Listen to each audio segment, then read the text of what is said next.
Hey, this is CR Comics and Toys, and I just had the chance this last Sunday to go to one of our local custom car shows that we have. It's in just a little town of Monticello.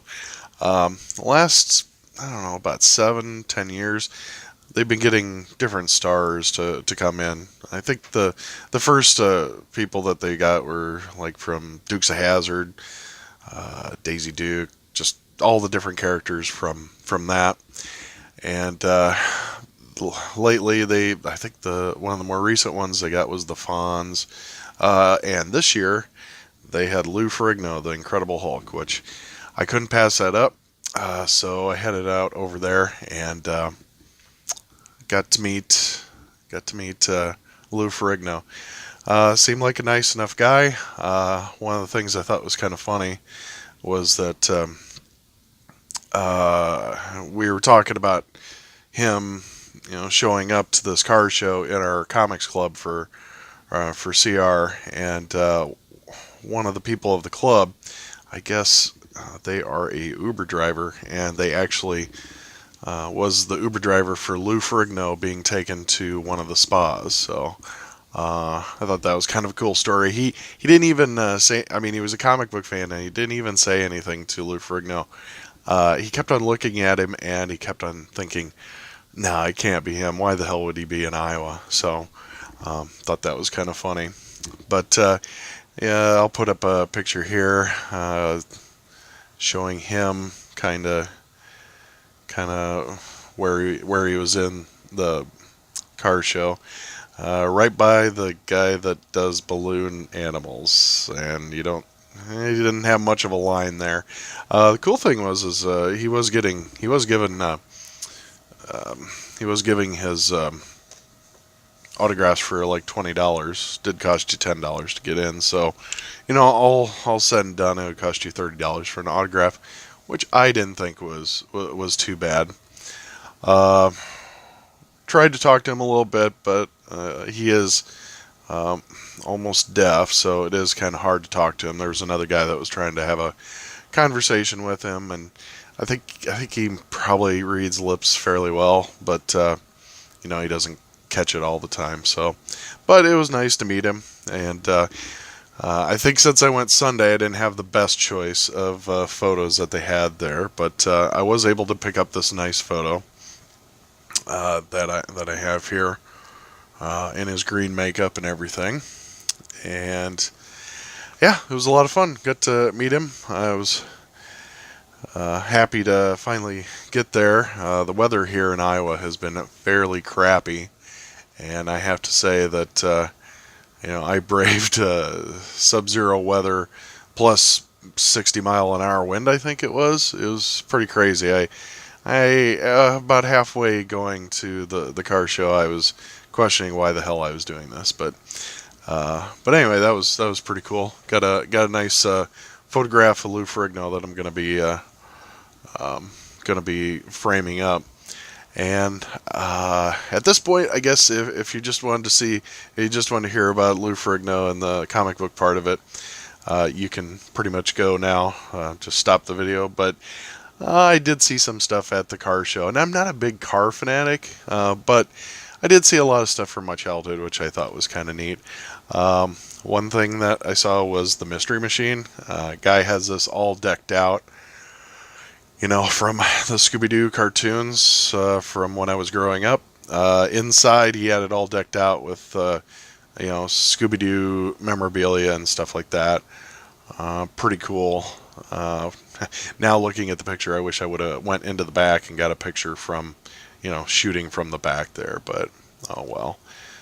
There's that. And got to see the Wienermobile, which seems to make it quite a few different places, and why not here too?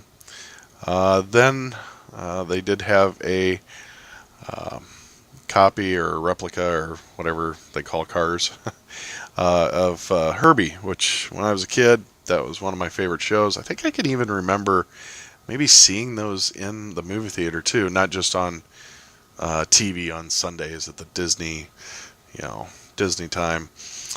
Couple different shots just over Herbie here, which was pretty cool. Then I saw a Monte Carlo, which Monte Carlos were pretty popular when I was a kid. Um, one of my one of the things that I can remember best was I was in a friend's Monte Carlo, flicked a cigarette out of the window, and it happened to come right back in, and I was sitting in the back, and I caught a cigarette butt in my lap. It was the first time I did that. I've actually done it recently, where I've shot a cigarette out the window, and it's come right back into my lap, and I'm trying to stomp it out in my car.